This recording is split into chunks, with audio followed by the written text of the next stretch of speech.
headquarters of common sense. Talk Radio. The Prime Minister said last week that we shouldn't visit the sins of parents upon their children. Well, I'm sorry. My view is that we should send a very clear message and rescind all the visas for Russian citizens currently extant in the United Kingdom and send everybody home and then let them start for again. every Russian, Sir Roger? For every Russian? Well, there's going to be some collateral damage because there are good and honest and decent Russians, of course, here working in all sorts of spheres. I've got a constituent who's working in IT here, and I have no reason to suppose that he's anything other than reputable. Why should he be sent back to Russia then? But because we can't pick and choose, because what we've got to do, I'm afraid, is send a very harsh message through the Russian people to Putin.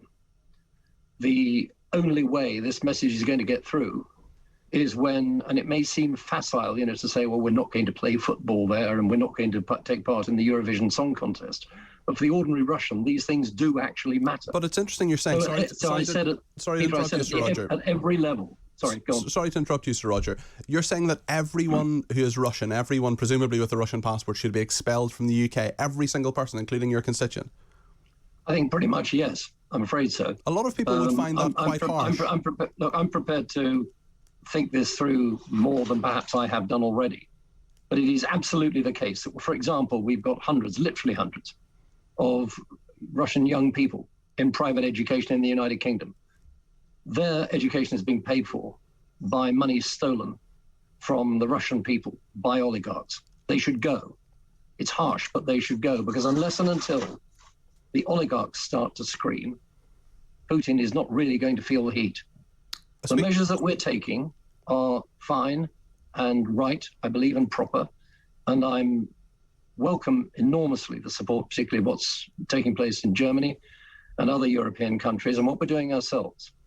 But we have to take this step by step every day so that the heat is turned on Mr. Putin, because that is the only thing that he's likely to understand. But more importantly, the pressure for change in Russia has to come from within Russia.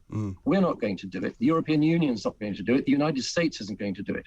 The people who bring about that change are the Russian people. Vladimir Putin in the last little while has put his nuclear arsenal on alert. What do you make of that move? That's a very significant thing, isn't it?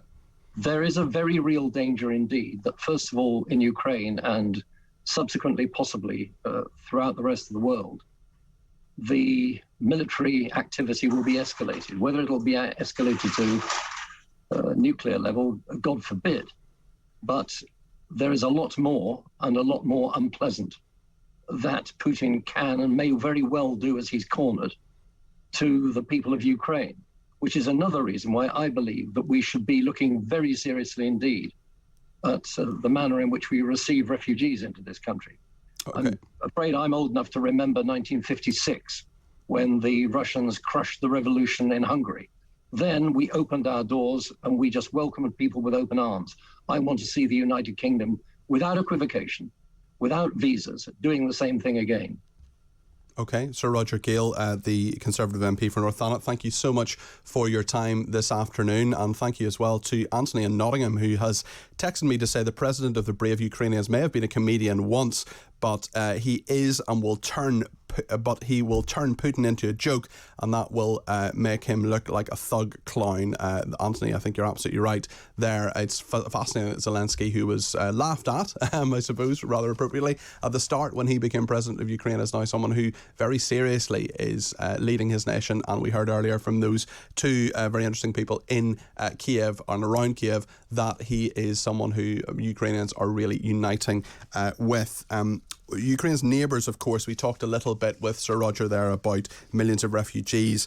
If Russia, Russia has invaded, they're bracing themselves for millions of refugees, and the fact that, we heard already from Asami earlier that her family are in Poland. There are something like 400,000 people. It could be up to 4 million, although who knows if those estimates are correct. So we'll be talking to the Chief Executive of Refugee Action in terms of what should happen there, including a war of words in British politics about that. I wanted to ask Sir Roger about that, but we just ran out of time there.